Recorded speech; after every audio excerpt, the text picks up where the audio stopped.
Sesaat lagi Anda akan mendengarkan program Renungan Sahabat Seperjalanan bersama Pendeta Wendy Pratama. Selamat mendengarkan.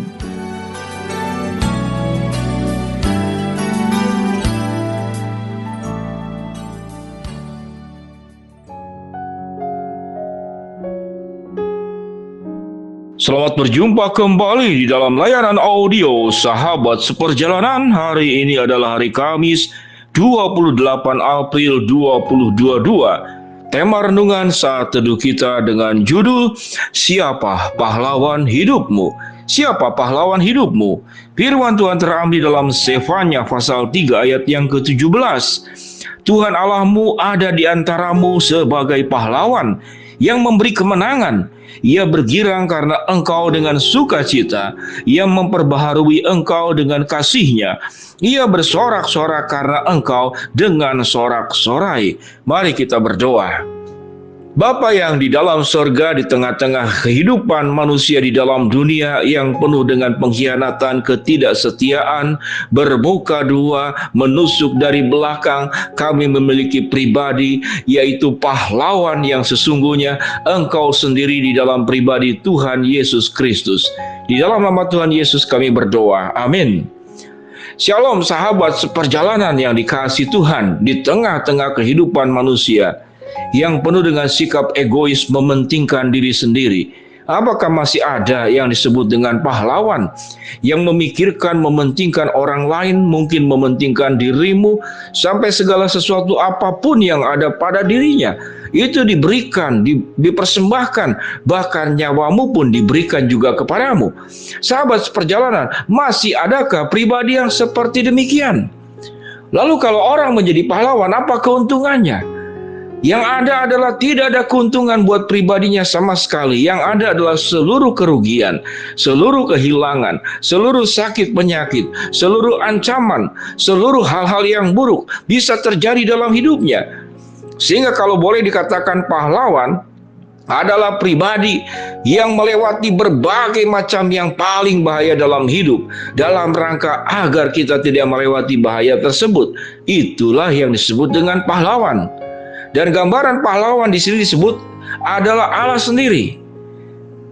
Hari ini saya mendapatkan sebuah WhatsApp dari salah seorang teman WhatsApp jemaat yang berkata, Pak Pendeta tolong doakan untuk Pejaten Shelter, yaitu yang ada di Jakarta Selatan, satu komunitas yang menyelamatkan binatang-binatang khususnya kucing dan dogi yang terlantar dan jumlahnya bahkan sampai 1000-an. Dan dia minta didoakan karena sedang kekurangan makanan. Tolong sampaikan kepada restoran, kepada rumah makan, kepada rumah-rumah yang suka membuang makanan sisa, kemudian bisa dikelola, ditempatkan di satu tempat, kemudian dikumpulkan, lalu kemudian dibawa kepada tempat penampungan untuk binatang-binatang yang terlantar. Apakah ini termasuk disebut sebagai bagian daripada sebuah kepahlawanan? Bukan pahlawan kemanusiaan ya, pahlawan kebinatangan mungkin. Kalau menolong manusia adalah untuk kemanusiaan. Kalau ini adalah untuk kelangsungan daripada binatang-binatang yang terlantar. Sahabat seperjalanan yang dikasihi Tuhan, mendengar kisah ada seorang dokter yang tentu tidak ada keuntungan, yang ada adalah dia berpikir ia mengeluarkan biaya dana untuk sebuah kegiatan ini. Ada pribadi tatkala dunia mencari kepentingan, keuntungan pribadi, ini ada pribadi yang mengumpulkan sampai ribuan binatang terlantar untuk diberi makan. Saya sudah menonton videonya, saya sudah melihat foto-fotonya. Itu sangat luar biasa. Sangat luar biasa. Jadi apa sebetulnya harga sebuah kepahlawanan? Dan apa keuntungannya? Keuntungannya memang tidak bisa digambarkan dengan materi. Keuntungannya tidak bisa digambarkan dengan kekayaan. Keuntungannya tidak bisa digambarkan dengan kemudahan, kenyamanan. Tatkala kita bertemu dengan para sultan yang kita suka lihat di televisi dan di berbagai tempat, saya sedang meneliti salah seorang yang sedemikian kaya, lalu kemudian dia memposting lewat Instagram, lewat YouTube, bagaimana kemudian seluruh kekayaan yang dia miliki. Dan dia adalah seorang lelaki yang terkenal, saya tidak sebutkan namanya siapa. Lalu dia punya belasan sampai 20 yang namanya itu aspri. Apa itu aspri? Asisten pribadi. Orang kaya ini laki-laki, asisten pribadinya semuanya wanita. Padahal dia sudah berumah tangga. Sahabat seperjalanan yang dikasihi Tuhan, kalau itu adalah suamimu, itu adalah suamimu yang kaya raya, lalu punya asisten pribadi, dan saya melihat di YouTube-nya memamerkan, katakanlah memperlakukan aspri itu seperti istrinya sendiri. Bisa pegangan, bisa pelukan, dan segala sesuatu. Dan tadi saya melihat pribadi yang kaya ini, seorang bapak ini membawa asprinya, asisten pribadinya, yaitu shopping, semuanya dibawa ke satu mall yang ada di Jakarta.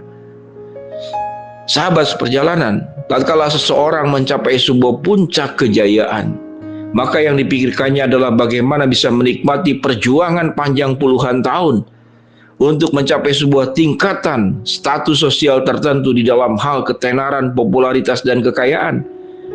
Maka yang dilakukannya adalah terus meningkatkan popularitas itu. Sementara Tuhan yang disebutkan dalam Sefanya 3 ayat 17, Tuhan Allahmu ada di antaramu sebagai pahlawan yang memberikan kemenangan. Ia bergirang karena engkau bersuka cita untuk memperbaharui engkau dengan kasih-Nya. Ia bersorak-sorak karena engkau dengan sorak-sorai. Siapa pahlawan sesungguhnya? Yaitu Allah sendiri. Yesus sendiri yang memiliki seluruh kekayaan yang tidak bisa dibandingkan dengan apapun juga.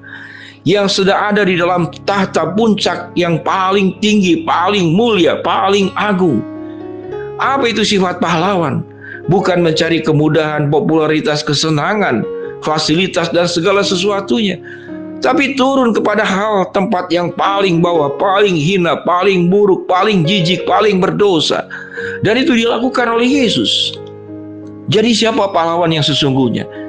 Kalau Yesus sudah mau mati tinggalkan surga, lahir ke dalam dunia, maka untuk hal-hal lain dalam kehidupannya yang jauh lebih rendah daripada itu, mencukupkan kebutuhanmu, menyembuhkan sakit penyakitmu, menyertai dan menolongmu, itu perkara yang mudah buat Tuhan.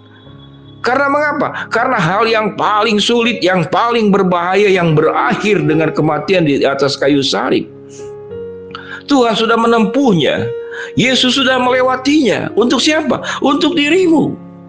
Dialah pribadi, Allah lah pribadi, Yesuslah pribadi yang pahlawan sesungguhnya di dalam dirimu. Lalu apa sikap kita? Jangan meragukan pertolongan Tuhan. Kalau Tuhan sudah melakukan hal yang paling sulit dan paling berbahaya, maka untuk kehidupanmu Tuhan akan memelihara, Tuhan akan menolong. Belajar percaya, lakukan bagianmu sebisa-bisanya, maka Tuhan yang luar biasa akan melakukan bagiannya. Jangan putus asa, jangan ragu, berjalan dan menjadi tahir dalam segala persoalan hidup yang engkau hadapi. Tuhan akan menolongmu, dan Tuhan sebagai pahlawan yang sesungguhnya, pahlawan hidupmu yang memberi kemenangan, tidak pernah akan berubah kualitasnya sebagai pahlawan yang menolong, memberkati, mencukupkan, berbagian dalam setiap masalah berat dalam hidupmu. Mari kita berdoa. Bapa dalam surga, terima kasih kami memiliki pahlawan yang sesungguhnya, yaitu Allah yang kami sembah, Yesus yang kami percaya. Hamba-Mu berdoa buat yang sedang sakit, Tuhan jamah sembuhkan. Yang sedang menghadapi masalah, Tuhan berikan jalan keluar. Buat kami yang memohon berharap sesuatu, Tuhan akan kabulkan sesuai dengan waktu, rencana, dan kehendak-Mu. Dalam nama Tuhan Yesus kami berdoa, amin. Shalom sahabat seperjalanan yang dikasihi Tuhan, Tuhan memberkati kita semua, amin.